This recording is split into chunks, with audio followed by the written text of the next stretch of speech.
There are a few entertainers in the world who have moved me during the course of my lifetime since I started going to nightclubs and theater. And one of them is Sammy Davis Jr. Sammy Davis Jr. truly is one of the world's greatest entertainers. When Sammy Davis Jr. fell in love with Kim Novak in 1957, he knew it could get him killed. Interracial relationships weren't just taboo, they were illegal. But nothing could prepare him for what happened next. Mob kidnappings, death threats, and a forced marriage that drove him to put a gun to his head. This is the untold story of how one man's heart brought Hollywood's darkest secrets into the light. Sammy Davis Jr. was born on December 8, 1925, in Harlem, New York City, into a world of music and dance. His father was a vaudeville performer, and his mother was a Cuban-American tap dancer. Show business was in his blood. But his childhood was far from normal. When his parents split up soon after he was born, his father took him on the road.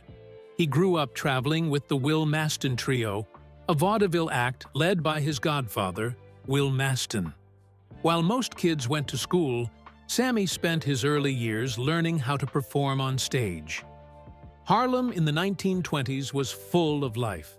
Music, dancing, and theater were everywhere.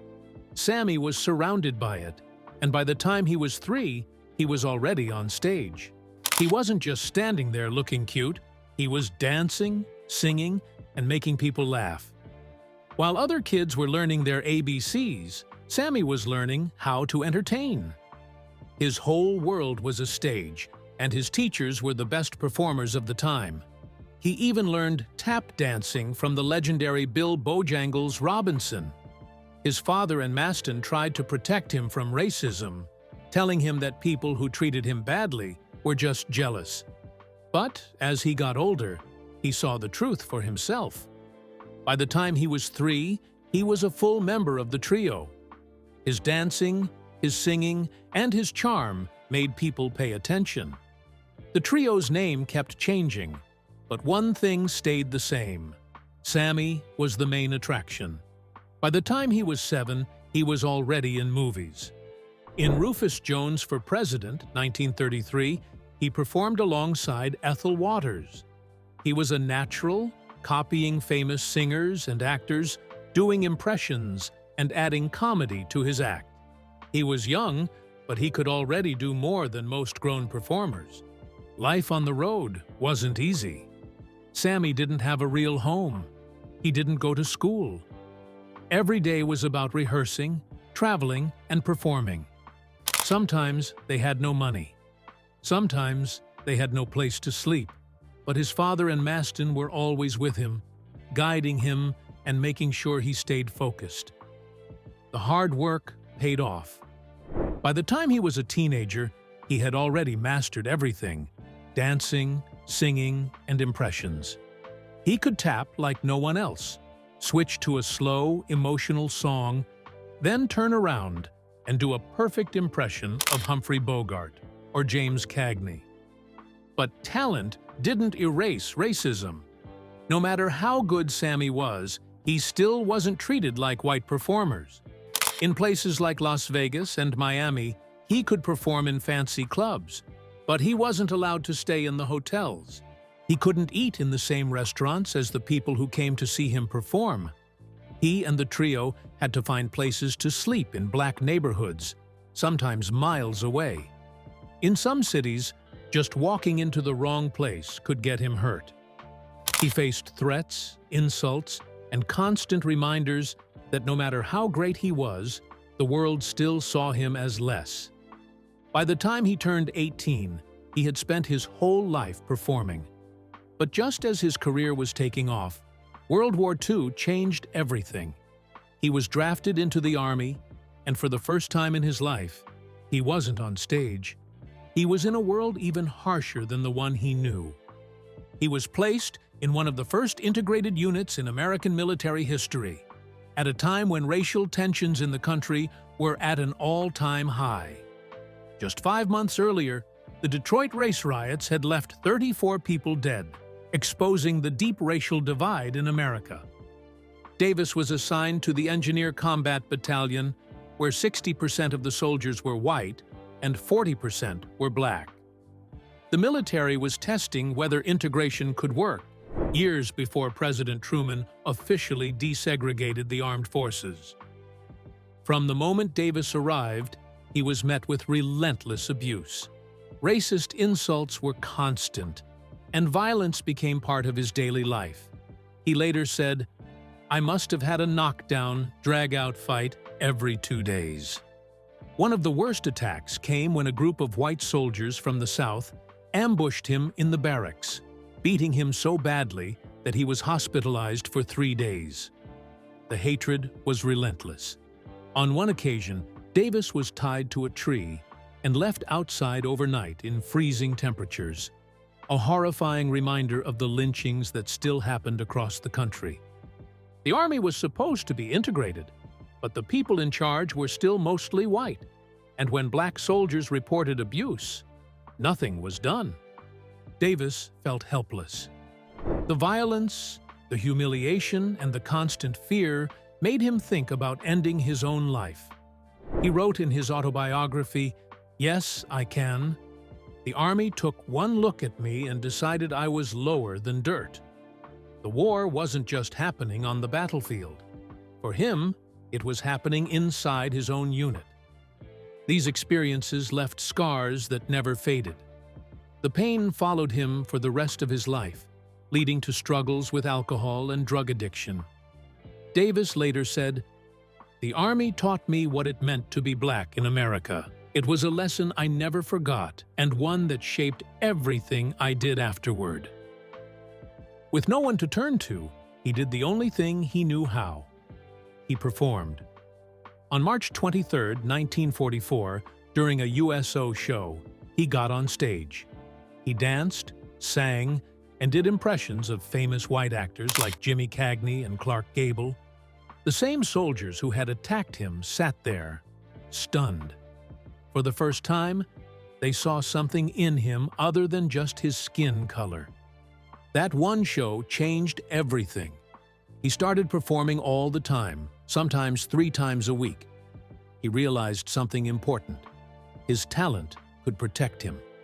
He later said, "My talent was the weapon, the power, the way for me to fight." One night, when a fight was about to break out, he quickly started performing Chattanooga Choo Choo, copying the Andrews Sisters perfectly. Instead of beating him, the soldiers laughed. His talent had saved him again. By the time he left the Army, he had done over 500 shows, including one for General Dwight D. Eisenhower on VE Day, May 8, 1945.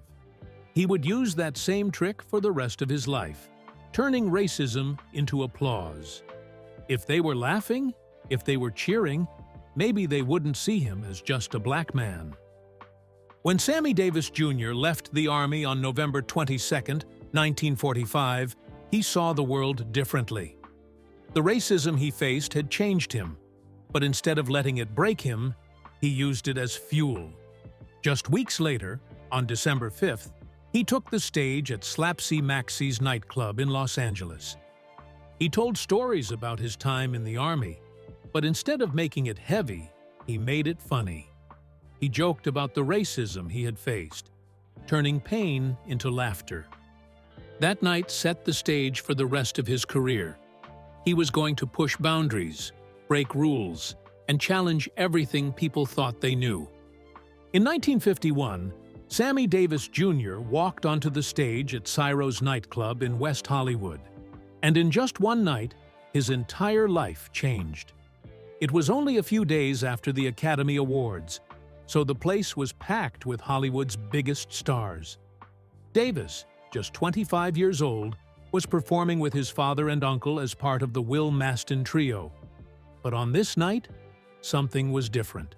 He danced with insane speed, switching from one move to another like he had electricity running through him. Then, out of nowhere, he started doing perfect impressions of famous actors sitting right there in the audience. Jimmy Stewart, Humphrey Bogart, James Cagney. People couldn't believe it. And just when they thought he had shown everything he had, he grabbed the mic and sang that old black magic so powerfully that the whole room was left in shock. The show went on for 2 hours, but by the time it was over, his future was set. The people in that audience weren't just any crowd. They were the biggest names in Hollywood: Frank Sinatra, Humphrey Bogart, Lauren Bacall. And they weren't just impressed, they were stunned. Almost overnight, Davis started getting calls from TV producers, begging him to perform on their shows. He wasn't just another talented entertainer anymore, he was a star. And he was about to prove that he didn't need to share the stage with anyone.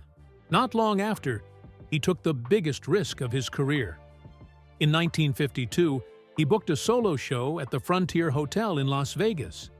It was a 6-week run, and every single night he gave everything he had. He sang, he danced, he did impressions, he even spun guns and pulled off magic tricks. One night, he got so caught up in the energy that he stayed on stage for almost 4 hours, setting a record for the longest solo performance in Vegas history. People couldn't get enough. Then came his big break on the Colgate Comedy Hour in 1953. It was a 12-minute performance, but it changed everything. He sang, danced, and did impressions. And when the cameras turned off, he had won over 35 million viewers. His name was now everywhere, and by 1954, he was making $25,000 a week. Money only the biggest stars made. That same year, the music industry came calling. On January 15, 1954, he signed with Decca Records.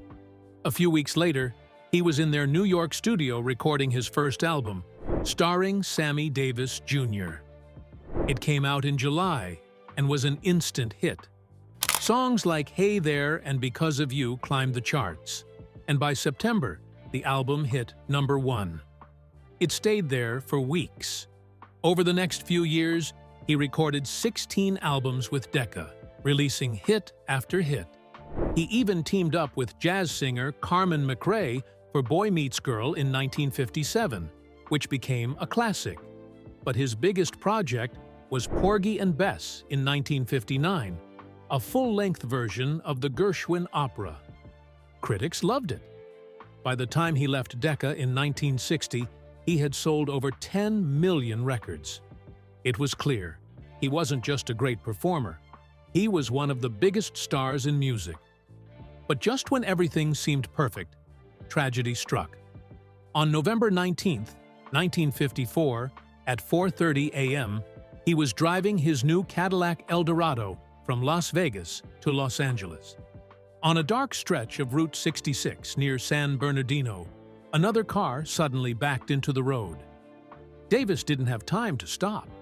The crash was brutal, but what made it worse was the Cadillac's steering wheel. It had a bullet-shaped horn in the center, and when Davis's face hit it, the impact was so hard that his left eye was completely knocked out. He was rushed to the hospital, barely conscious. Doctors thought he might lose both eyes, but after multiple surgeries, they were able to save his right one. His left, though, was gone forever. For most people, an accident like that would end everything. But Davis wasn't like most people. Just 8 weeks later, on January 11, 1955, he walked onto the stage at Cairo's, wearing an eye patch, and gave one of the most legendary performances of his life. The crowd was packed with celebrities. He slid across the stage on his knees, the audience exploded, and then he did what he did best. He made them laugh. I have a new slogan now, the only one-eyed colored Jew entertainer in the world. The accident didn't slow him down. If anything, it made him even stronger. That first year back, he made over $1 million. And then, in 1956, he did something even bigger. He took Broadway by storm. On March 22nd, Mr. Wonderful opened in New York, and it was built entirely around him. The show was one of the most expensive productions of its time, and it wasn't because of the story, it was because of Sammy. Every night, he delivered a 45-minute solo segment in the second act, where he sang, danced, did impressions, and even spun guns on stage. Audiences went crazy for it. The show ran for nearly a year, with 383 performances. The title song, Mr. Wonderful, became a hit, and so did Too Close for Comfort. More than just a Broadway success, the show proved something important. Davis wasn't just a nightclub act anymore. He was a full-fledged star, one of the greatest entertainers the world had ever seen. In 1959, Sammy Davis Jr. became an official member of the Rat Pack, a group that changed entertainment and reshaped Las Vegas. Frank Sinatra personally invited him, impressed by his talent since they first met in 1941. The group included Sinatra, Dean Martin, Peter Lawford, Joey Bishop, and Davis. Their first official performance was on January 20, 1960, at the Sands Hotel in Las Vegas. It was a huge success, drawing 35,000 requests for rooms at the casino in just 1 month. Being in the Rat Pack also led Davis to Hollywood.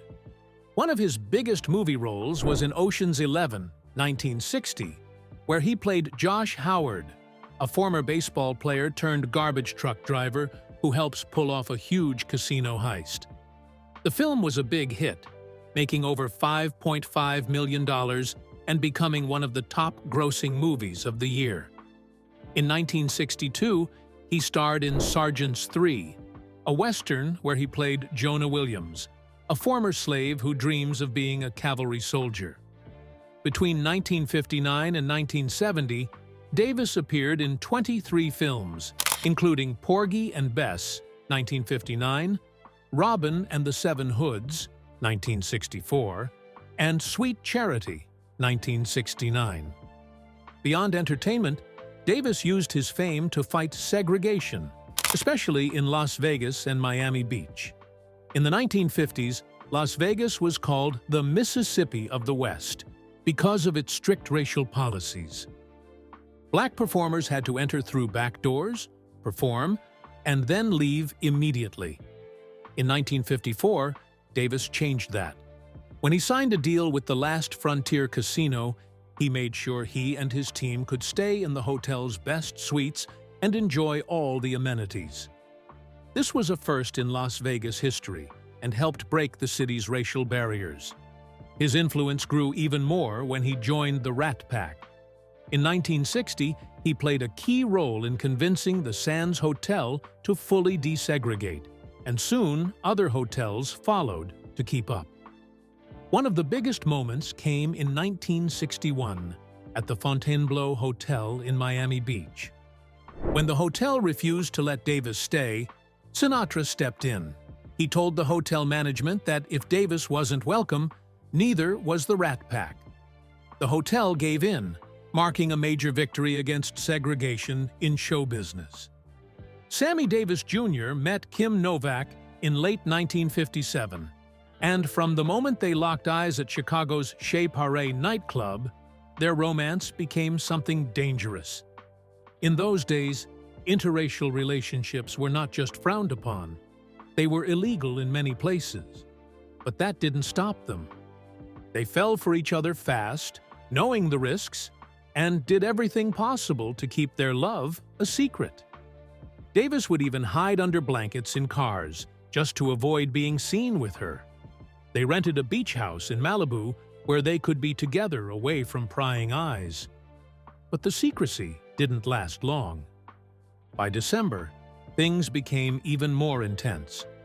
Davis, caught up in his feelings, took a last-minute flight to Chicago to meet Novak's parents and ask for her hand in marriage.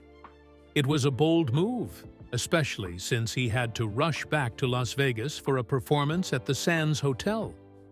Then, on January 3, 1958, Hollywood gossip columnist Dorothy Kilgallen exposed the affair, claiming, wrongly, that they were engaged.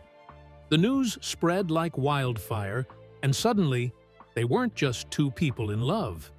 They were at the center of a scandal that rocked Hollywood.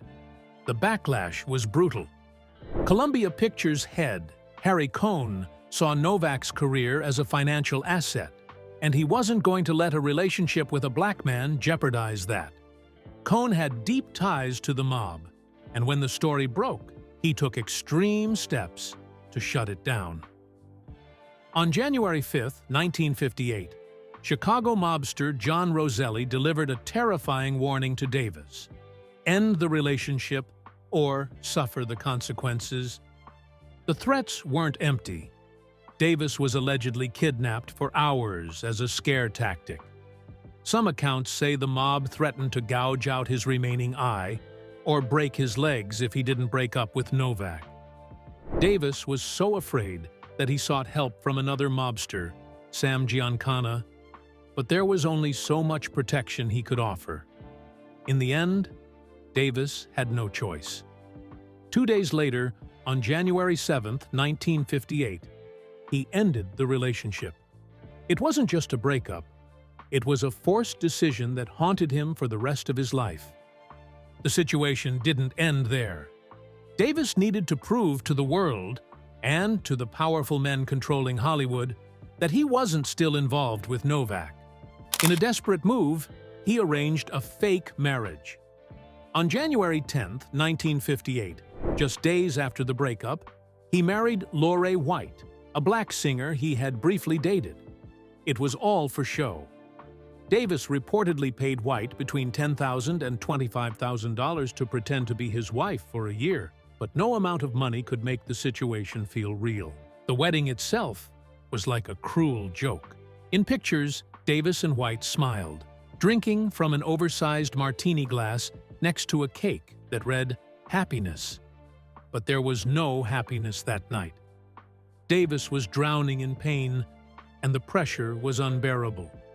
His friend and driver, Arthur Silber Jr., later revealed how dark things got. On the way to the wedding suite, Davis, drunk and enraged, tried to strangle White. Silber had to pull him off and drag him into the room. Later that night, Silber walked in on Davis, holding a gun to his head, crying, "Why won't they let me live my life?" It was clear to everyone that the marriage was doomed. By September 1958, they had filed for divorce, and by April 1959, it was over. Then came May Britt. In 1959, Davis met the Swedish actress on the 20th Century Fox lot. And unlike his relationship with Novak, this one wasn't hidden. He fell for her, and by 1960, he proposed.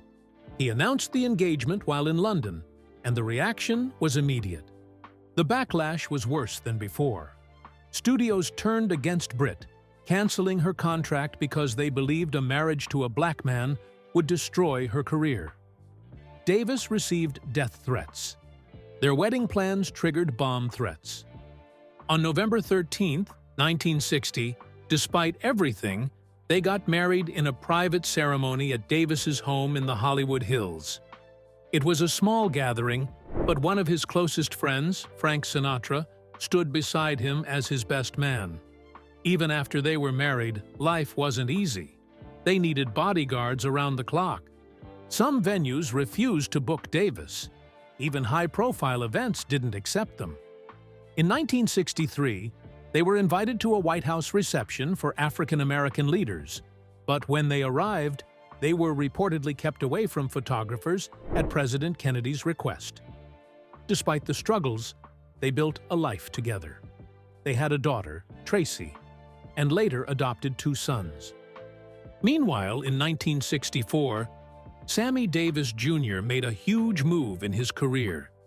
He took the lead role in a Broadway musical called Golden Boy. The show was about a young black boxer, Joe Wellington, who had to choose between his boxing career and his love for a white woman. This was a big deal at the time because interracial relationships were still a controversial topic. The show opened on October 20th, 1964, at the Majestic Theater and ran for 568 performances, before closing on March 5, 1966. Davis' performance was so powerful that he was nominated for a Tony Award for Best Actor in a Musical in 1965. After Broadway, he took on another challenge. In 1966, he became one of the first black entertainers to host his own variety show on TV. The Sammy Davis Jr. show premiered on NBC on January 7, 1966. This should have been a huge step forward, but things didn't go smoothly.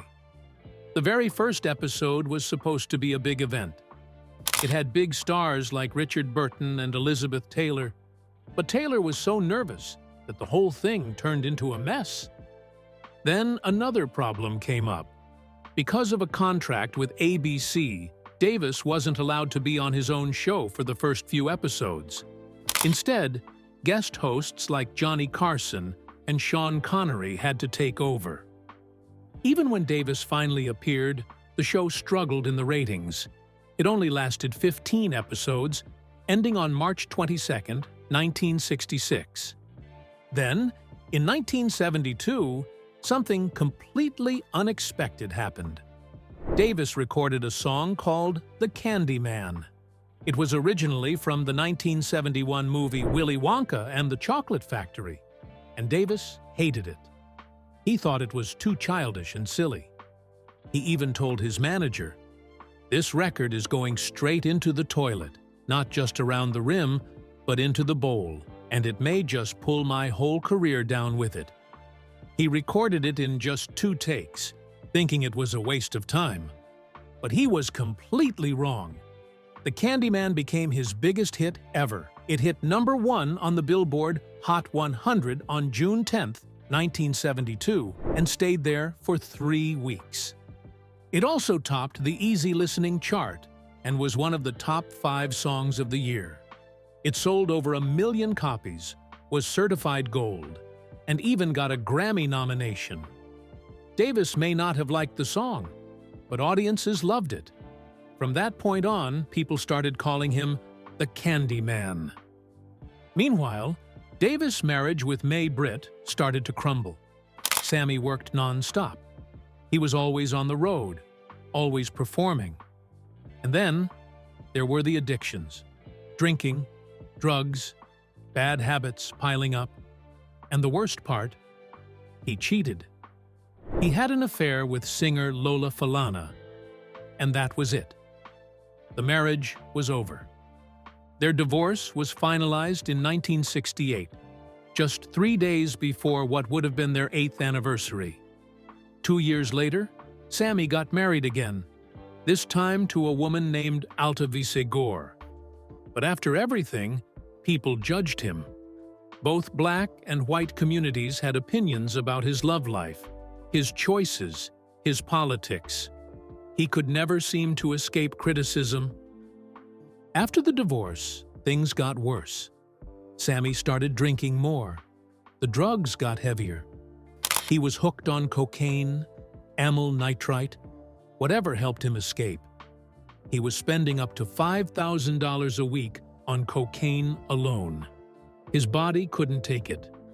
By 1985, his liver was failing. He had cirrhosis. Maybe he knew he had gone too far, because that same year, he decided to help others. He started sponsoring the Sammy Davis Jr. National Liver Institute in Newark, New Jersey. But even with all these struggles, he never stopped performing. He just couldn't. He did up to 300 shows a year, pushing his body, ignoring the damage. In 1987, when he was 62 years old, he went on tour with Frank Sinatra and Liza Minnelli. People still loved him. His talent never faded, even as his body started to. That same year, something big happened. On December 6, 1987, Sammy was honored at the Kennedy Center. It was one of the biggest awards an entertainer could receive, and after everything he had been through, it felt like a moment of redemption. The event was huge. President Ronald Reagan and First Lady Nancy Reagan were there. So were stars like Gregory Hines, Mikhail Baryshnikov, and Whitney Houston. The most emotional part came when Frank Sinatra spoke about Sammy's impact, how he had changed entertainment, broken barriers, and fought through so much. And this moment was even bigger because years ago, when Kennedy was president, Sammy had been rejected because of his marriage.